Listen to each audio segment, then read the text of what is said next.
Okay, hello everybody. I'm Marcus. Today I'm going to talk about a topic titled, I'm going to talk about beginning with a question, but without a good answer. I'm a PhD student from School of Law. So you may feel confused. Oh my God, what is it all about? Actually, it's about a phenomenon. So basically, there are two types of PhD researchers. Type 1 are those who come just to write up their thesis. They know what they want to do, they know what they want to say, and they just come to write up their thesis. By contrast, some people, they just have a very big curiosity in a very general question, but they don't have an answer, but they still have a little bit of passion. So let's look at this phenomenon a little bit more closely. By type 1 researchers, I mean those who have very, very clear, qualified research questions. And chances are they also have a very good theoretical framework to draw on to develop their argument.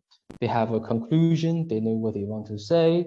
They also, sometimes they even have a plan of chapters, how many chapters, 5 or 6 chapters, and the argument of each chapter.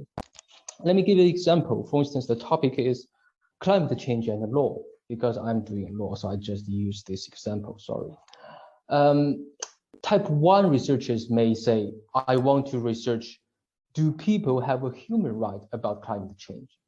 All right, so this is a little bit refined, qualified research question. This is important because on the one hand, it narrows down a little bit. On the other hand, very importantly, it indicates the student knows he or she wants to use a specific theory as a framework to tease out his or her conclusion, that is human rights theory.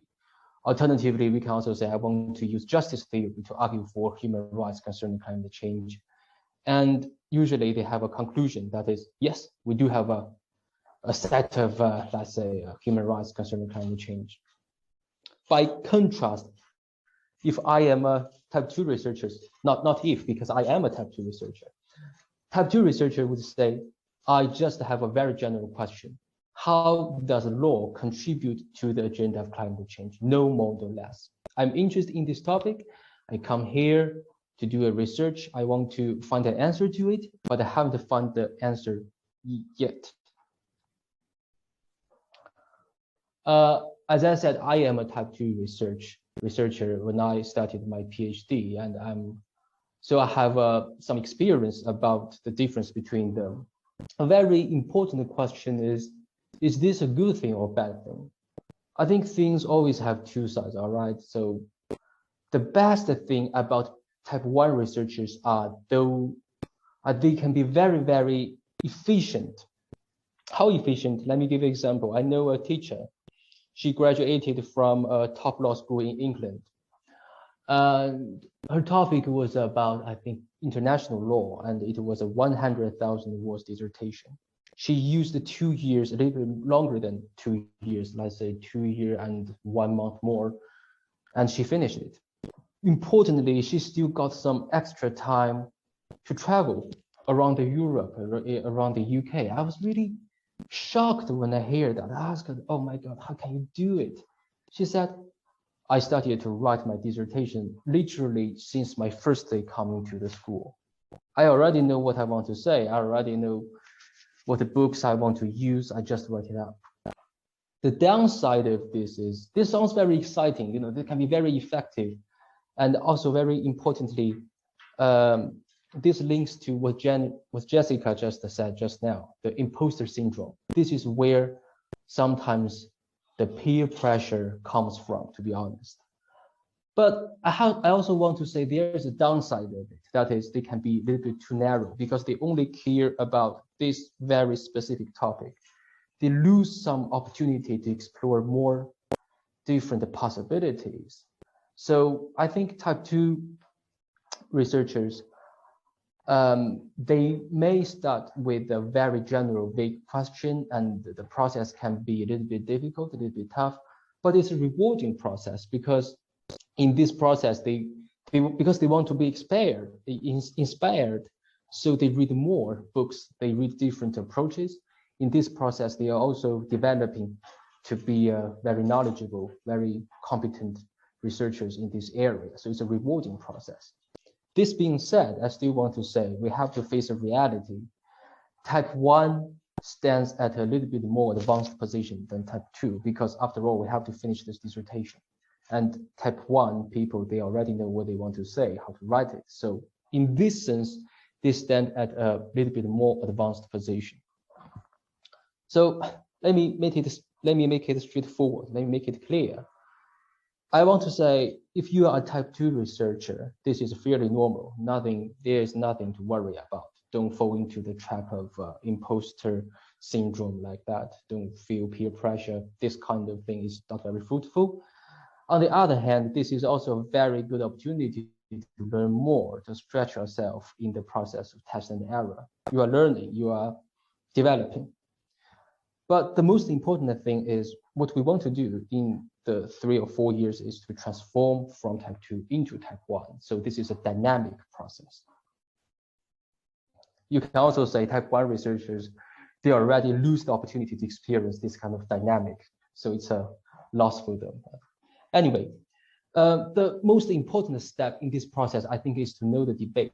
Just to think about this. When you come to an academic conference, our symposium is actually also like a kind of academic conference. When you enter the conference room, what you want to do, you may feel confused because you don't know what people are talking about. So you sit down and listen to what they say. Finally, you give them your ideas. Maybe you want to say, I agree with Professor A, I agree with Professor B, but I'm not persuaded by Professor C, blah, blah, blah. You give your own idea. This is exactly the process of academic research. To know the debate and engage into it and find your targets and ideas, find your true voice in this process. And this is also why sometimes supervisors ask us to write something like a literature review, because they want you to read widely, read more to find your argument. But I have to say, this is a tip. Literature review is not a mechanic process to summarize what other people already said. It's not very fruitful. It should be a critical process, because in this process, you want to find other people's gaps or problems, and you want to know what you want to say. So when you reviewing other people's articles or books or projects, you are finding your argument, which is very, very crucial. If you still feel confused, I can give you a practical strategy, that is to analyze a mature work, to find a book, a very mature one in your field about your topic, and analyze the argument, steps of the argument. All right, I think this is very helpful. Sometimes it opens your mind, give you some inspiration about what you want to do. A very common trap is about innovation, because sometimes people say, I am supposed to propose a brand new theory which has never been found before. This trap sometimes prevents us from becoming type 1 researchers, because it misleads us to have some very unrealistic expectations. This is actually not true, because innovation doesn't mean you have to say something brand new. Chances are, if you are doing humanity or social science like me, chances are you are actually repeating other people's conclusion, but in a different way, through a completely different argument, or to refine it a little bit sometimes it's just, or to use an example to underpin it. So innovation doesn't mean it must be groundbreaking. It can be a little bit microscope. And also I want to say, some people say the transformation from type 2 to type 1 is all about narrowing down your topic. This is not wrong, but it's not very accurate, because narrow down sometimes people may misunderstand it as to say, by narrowing down, I have to lose the passion about some very general topics, very general theoretical questions, and think about some very small, very, pragmatic issues.